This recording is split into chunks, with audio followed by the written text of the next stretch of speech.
And hello, LinkedIn. We are live. Hello, everybody. Thank you for joining us. Welcome back to Unsolicited Feedback, the show where we don't sugarcoat leadership and we definitely don't rely on hope to get results because, let's be real, hope is not a business strategy. I'm back as your co-host here to support the conversation, keep the energy high, and make sure you walk away with practical insights you can actually use. I'm Paul Kreiter, a strategic storytelling consultant and presentation coach. With over 25 years experience, I help leaders communicate more clearly, with more confidence, and make more impact, whether they're on the stage, on camera, or inside their companies. But is leading the charge, as always, is your host, Chuck Knabusch. Chuck?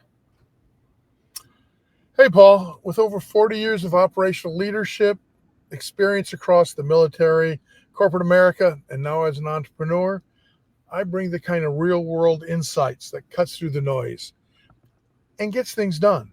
If you're joining us live, drop your questions in the chat. We'd love to go ahead and hear from you. We want this to feel more like a conversation. And if you're catching the replay, you can always go ahead and reach out to me at chuck@1310.com. That's Chuck at 13ten.com. Absolutely. And so, Chuck, we are going to get to our topic today, which is diving back in. Yeah. I hope so too. Which is leader standard work, and there's more to it than what we covered a couple weeks ago. So we'll get into that. Do you want to kind of tease a little bit about what we're going to talk about? Well, if people remember, last week we kind of talked a little bit about the revenue side, and what you should be doing on that. We're going to talk, maybe not quite as exciting, but we're going to talk about the admin or the cost side, and we'll have kind of three topics on that. Yeah. Well, so let's make it very clear for our audiences here. Sometimes the monotonous everyday details of our businesses, of our craft, like what we do out there, seems to us as like ho-hum, like dull, and maybe not that interesting. However, when you understand how critical it is for your business, then it gives us like this ramped up energy, right? For why we need to pay attention to these things and why we need to focus on making sure that these very sticky details actually make an impact. So I'm excited to jump back into leader standard work in a new level. But before we do that, I doubt anybody remembers what the background was of this, this theme we're on here. But in the background here, I changed it to look. It's called Black Mountains, like the little triangles in the background. It's supposed to emulate the Black Mountains or whatever. But I put that on there because Chuck is actually talking to us from the road today. Chuck, where are you? Where have you been? Where are you going? Tell us about your journey right now. Well, I am about halfway between Decatur or Newton, Mississippi, and our home just outside of Beaumont, Texas. We are in Hammond, Louisiana. Just pulled over at a gas station, so we're not driving. We're safe to go ahead and, participate in our podcast, have a quick conversation with you all before we jump back on the road and head home. So you road trip, like this is part of your repertoire, right? Can you tell us a little bit about why you love to be on the road and what connection that has to your work? Can you help us make the two connections? Well, I mean, operations happen everywhere. So I like to be where operations happen so I can be anywhere. But a lot of it too, it's just a great time. My wife and I, we can go down the road. We can have some great conversations. We see a lot of neat sights. As you know, Paul, I do a keynote, how business is very similar to a road trip, specifically Route 66 that we took a few years ago and that we'll go ahead and be doing again this September. Awesome. Yeah, for those listening, if you've ever done that Route 66 road trip, we'd love to hear what some of your highlights are. as Chuck said, he's put a lot of work into this analogy, right? That getting on the road and hitting the sites and packing and planning, that it's very much like how one would prepare to run their business. I know we're going to talk about leader standard work and how that is critical for effective leadership. But can you give us just a little teaser, Chuck, as to what is some of the similarities between a road trip and running a business? Well, like in any road trip, you have to go ahead and plan. Planning is kind of the first thing, because otherwise you find a lot of road trips end up like a Sunday drive where you go out, you don't have a plan, and you end up right where you started. Right. And who wants to kind of play Groundhog Day every day in their business and never really make any progress? So instead, by planning and saying, I want to hit my destination of success and delivering wonderful things to my customer, I make a plan. And when we're not planning, we have to go ahead and make sure we understand what the leadership component is of that plan. And then finally, you need to go ahead and execute, because having a plan is not enough. If you're not taking action, you're probably not getting anything done. Right. One of my favorite parts about that presentation, which you've done, you did it on the campus of the University of Michigan with a small group of small business owners. You've done it for the Better Business Bureau in your parts around in Texas, and you'll do it for a networking group called Good Business Karma later this month. One of my favorite things, and I'm not going to give away the story here, but I love this idea of just like packing the car, right? This idea that, like, who are you kidding to think that you can just chuck things in the back, no pun intended, Chuck, and hope that you'll like be able to see out the back, like without any kind of strategy, without any kind of direction. Give us a little bit about just like the little things that we take for granted, or we don't even think about when it comes to a road trip and how that connects to businesses. Well, I mean, it's one thing when you're like here in the States, because you're probably never 10, 15, 20 miles away from a Walmart, and you can always pick something up. But that's not always the case if you travel internationally, or if you're traveling out west where the distance between towns becomes much greater. You need to be prepared, kind of like the Boy Scout in me, and you need to go ahead and think through what resources you're going to go ahead and need for your business or for your road trip. So which ones do we need to go ahead and pack, and which ones can we go ahead and pick up along the way? No way would you want to go ahead and pack enough fuel to get from, point A to point B, because you can do fuel stops along the route. But that doesn't mean that you can pick up everything else easily along the route. Yeah. Such an interesting way of thinking about how to run your business. And I love this idea of the open road, and coincidentally, here you are on the road doing your thing. So what is core to driving your business forwards is how you lead, right? So let's get back into leader standard work, and let's focus on some of these next level ideas that we want to dive a little deeper in.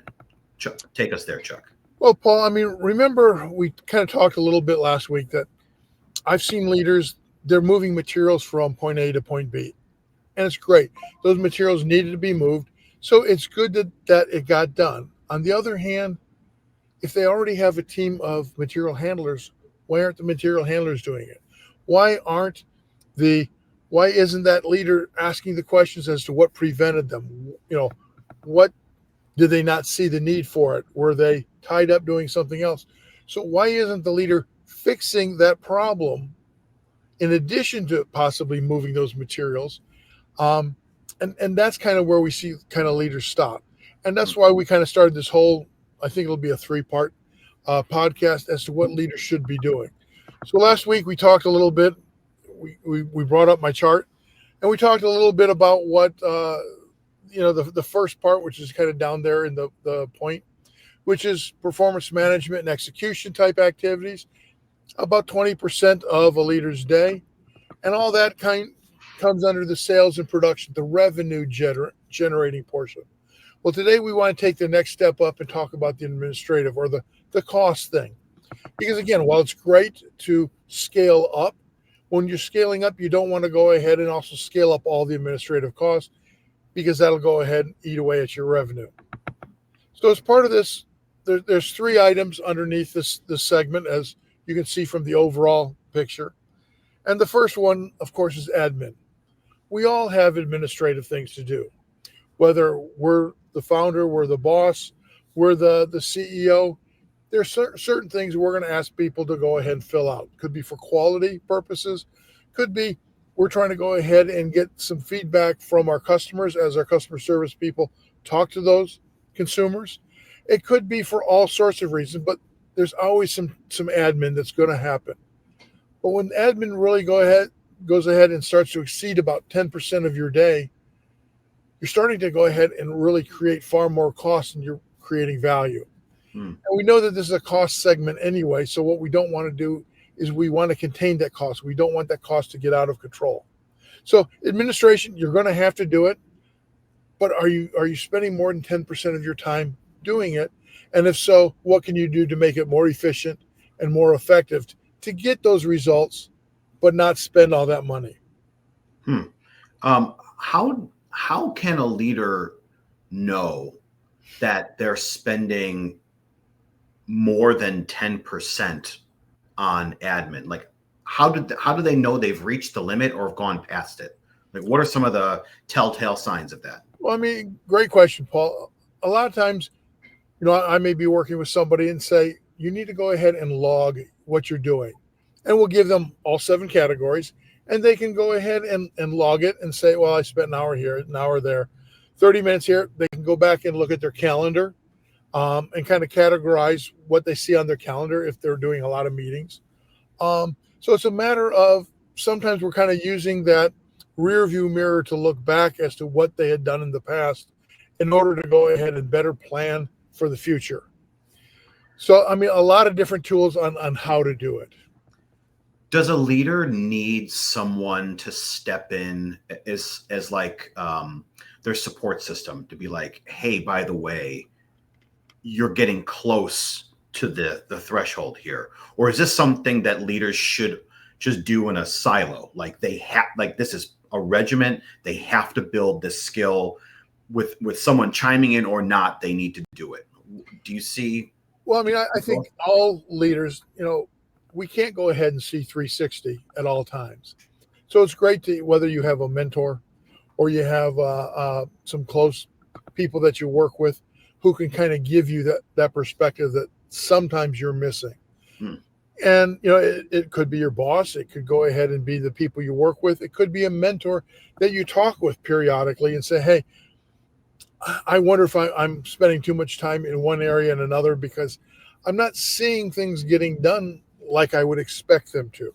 Yeah. Or, I'm hearing complaints that it's taking too long to complete this project or to deliver this product or this service. So, can you help me here? And that's where, a coach like myself, we can go ahead, jump in, and we can say, hey, let's take a look at a couple different things here, or let's go ahead and track your time for the next week or the next 2 weeks to get a sense of how you're spending it, and then look to go ahead and can we evaluate how to do it better. So even with seemingly the basic everyday admin stuff, there's a lot to pay attention to. There's a lot to account for. There's a lot to log.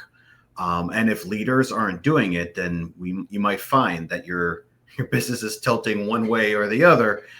So even these seemingly insignificant or not as flashy items are so important. So I'm glad we're talking about that.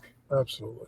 So we have admin, right? So the next element is what I call ad hoc. It's kind of a flex, or it can be chaos. And to me, this is where your firefighting comes in. As much as we try and mistake-proof any process, things are going to happen. Things always happen. But again, are they happening more than 10% of our day or our week? And if they are, then we probably have a problem with the process that we need to go fix. Great example was kind of what I used earlier, talking about moving materials from point A to point B. It needed to happen, so it got taken care of. But if that's happening quite frequently, then we need to go ahead and find out why. We need to understand it. So again, one thing a leader may do is reserve the first hour of your day for chaos. And you'll say, Chuck, but what if the chaos doesn't happen in the first hour? Well, the great thing is you can go ahead and slide that to some later time and get something else done in that first hour. Mm-hmm. So by having a time block where you're reserving time to fight fires, all you have to do is wait for that fire to go ahead, come up. Now, hopefully you're going to prevent the fire before it ever happens, but we know that doesn't happen 100% of the time. Yeah. So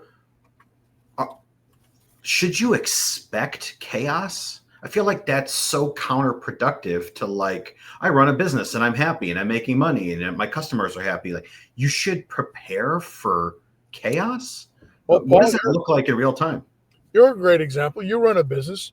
You ever have a day that kind of runs away from you, or an hour? Never. Everything's perfect. No, of course. Excellent. Then you're the guy who's got all the operations set and documented and everything else. We love that.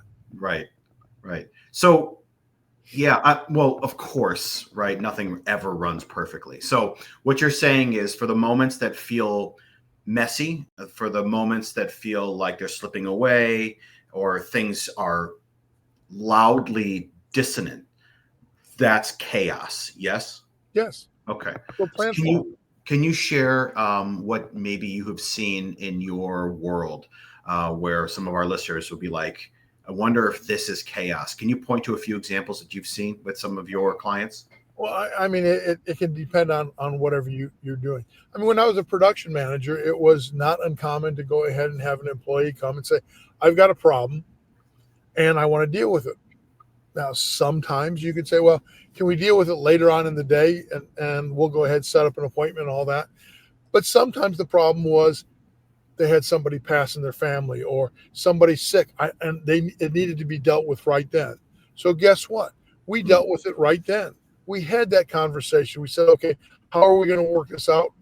One, how are we going to take care of that employee and get them away from work to wherever their mind is and wherever they need to be? And then how are we going to go ahead and cover their position because they're a member of a team? Right. So, I mean, there's sometimes multiple dimensions to chaos, and you have to go ahead and figure out which one is the most important and kind of triage it, take care of that one, and then step through it. It might not take an hour, it might only take 5 minutes or 10 minutes, but then I still have that time set aside where the next thing that comes up. Yeah. I mean, it could be, hey, I was planning on having this meeting and we were going to make this important decision, and the senior vice president was expected to be there, and guess what? They called 2 minutes before the meeting starts. I'm going to be 15 minutes late. Well, you're going to lose 15 minutes. Yeah, you can kind of bring everybody else up to speed, but you need the prime decision maker right there with you to make the decision. Right. So, well, or do we go ahead and reschedule and give everybody back their time and find another time to do it? So, I mean, chaos happens in so many different forms, so many different formats. I mean, it could be a customer calling and saying, my product quality is a mess. It just fell apart. Again, you weren't expecting that. That's not something that should be happening because you're making a quality product or delivering a quality service. But sometimes it does happen, and you have to go ahead and deal with that consumer right at that point in time and say, okay, how do we make this better? What are you seeing? I can send a technician out, or we can go ahead and bring something back, or whatever else. There's a lot of ways to go ahead and attack that problem, but it's something that you did not expect to happen at any time in your day, and especially not right now. Well, actually, that just reminded me that you and I triage something, or at least put a plan in place for our discussion today, because you're on the road, you're working from your car, there's internet issues potentially that could derail our conversation. You're charging your phone that you're using or whatever you're using, and who knows if technology is going to cooperate. So you and I actually put together a little triage. We did. So yeah, good. Well, See, I get it. That makes sense. And I think it's something that we all out there in your various, the verticals and the industries that are listening to this, like you can think of those small and hopefully not those large moments, but the small ones. You're like, yeah, we put these fires out. Let's just get things back on the road and moving forwards. Right. And that's why, Paul, when I talk about leaders, I'm not talking just to CEOs. I'm not talking just to found. This can also be great for a supervisor because, again, a supervisor generally is somebody who their day is not there. Somebody else is dictating most of their day, but still they're going to have fires that come up. They're going to have problems. So when I talk about a business leader, I'm talking about all levels. And does it apply? Absolutely. Is it going to be slightly different picture for the CEO than it is for a frontline supervisor? Absolutely. But they're still fighting fires. Yeah. Awesome. So we have admin, we have ad hoc, putting out the fires, the chaos. There's a third component, right, to this next level. What is that third component, Chuck? There is, Paul, and I call this networking. This, I mean, it may provide value, but it may not be immediate value. And this is where you're having conversations. It may be with customers. It may be with suppliers. It may be with your peers because you're getting ready to implement something that may impact them. And they need to understand when is it going live, what that impact may be. They may go ahead and tell you about an adverse impact and say, oh, can we go ahead and think this through? Or, hey, I've got something going on that particular week. Can we push it a week or can we pull it up a week? So, I mean, you need to be networking and having those conversations with your peers within the organization, as well as up and down what I call the supply chain, inside and outside, all the way from customers to colleagues to suppliers, sometimes your stakeholders, your community.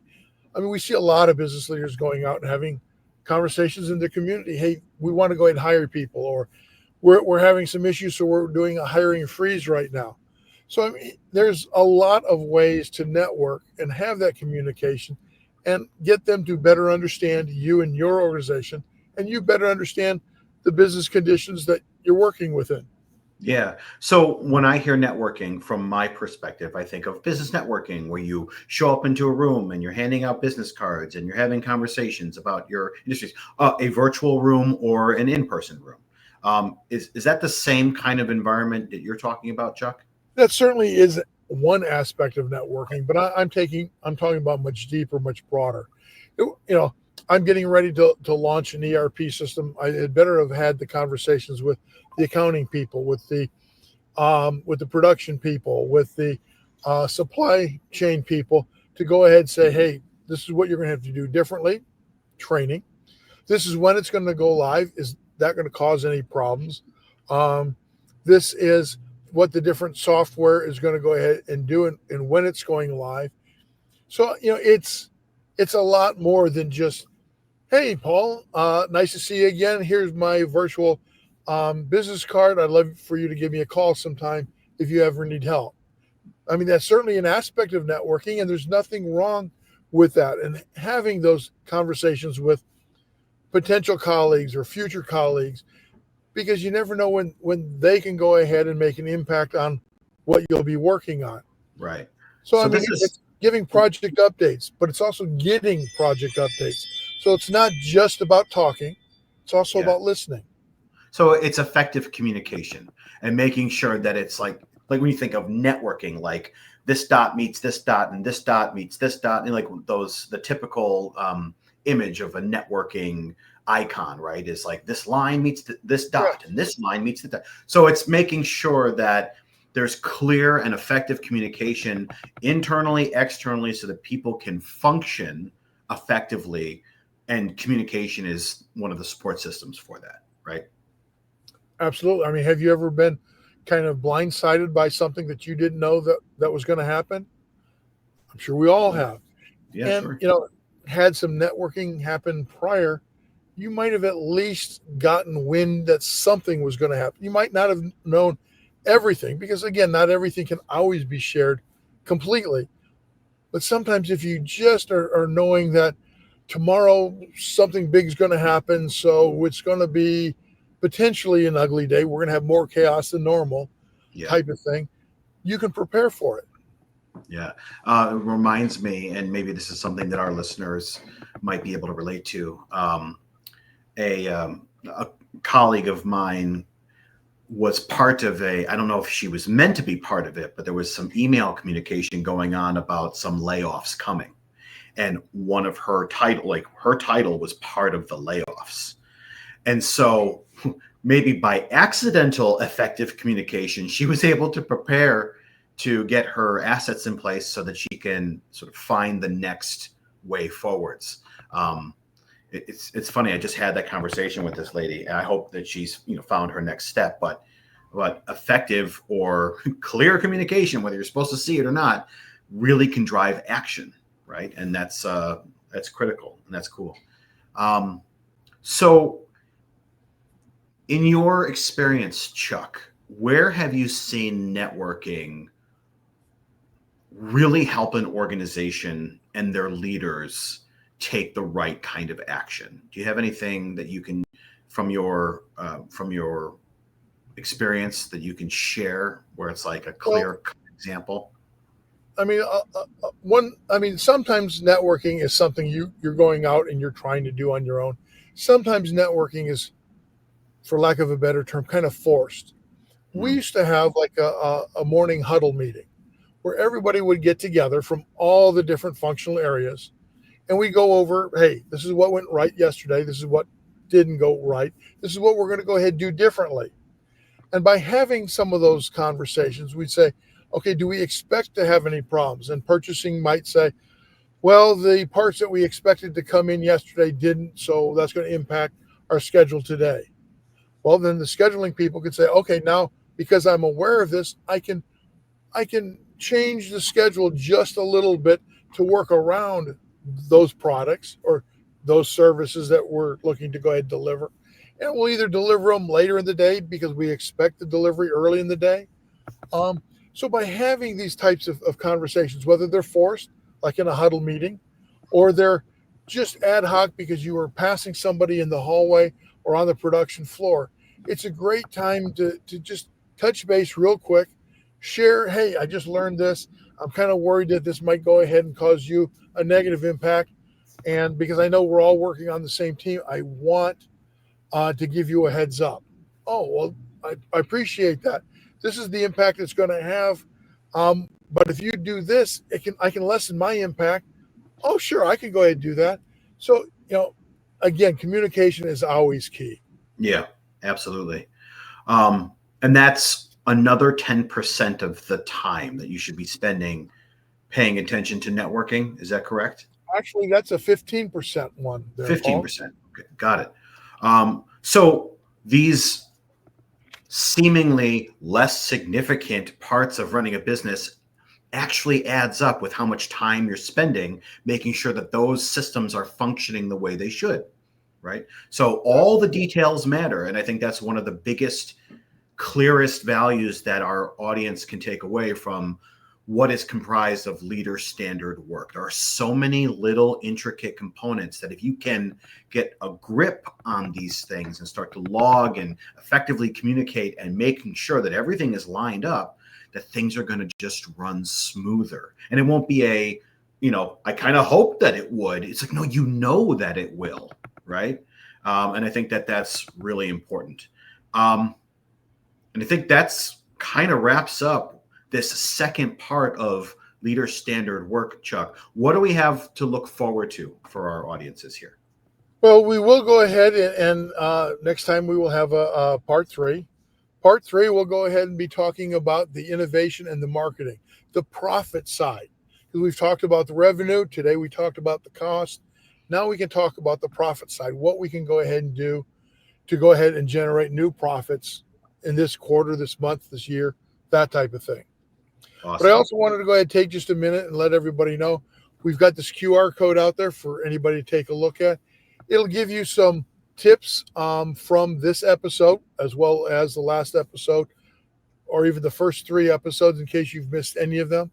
It'll give you a direction to contact information and a way to go ahead and reach out to me or schedule 30 minutes to have that quick conversation.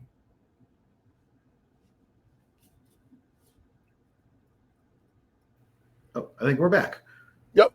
I We're lost back. you there for a second, Paul. Yeah, we lost you there too. But that's actually a great cue for us to wrap up this episode. And thank you everyone for being here for this half an hour with us. Again, this is Unsolicited Feedback. Huge thanks to everybody out there. And you can catch the replay. We'll post that. And of course, Chuck's QR code, you can head there too. I'm Paul Kreiter of Kreiter Creatives, co-host and storytelling strategist. It's always a blast supporting my friends, my colleagues like Chuck. Thanks, Paul. And remember, success doesn't happen through wishful thinking. It takes planning, leadership, and execution. The very things we talked about today. So don't just listen, put it to work. Try one of these this week. See what shifts. See what performance improves. If you want to go deeper, scan the QR code I showed you earlier. Book a 30-minute strategy chat. We'd love to hear how you're applying these tools in your business, or because when you lead with purpose, you won't need to lean on hope. Absolutely. And until the next one, I'm Paul Kreiter. And I'm Chuck Knabusch, signing off from Unsolicited Feedback. Let's go to work.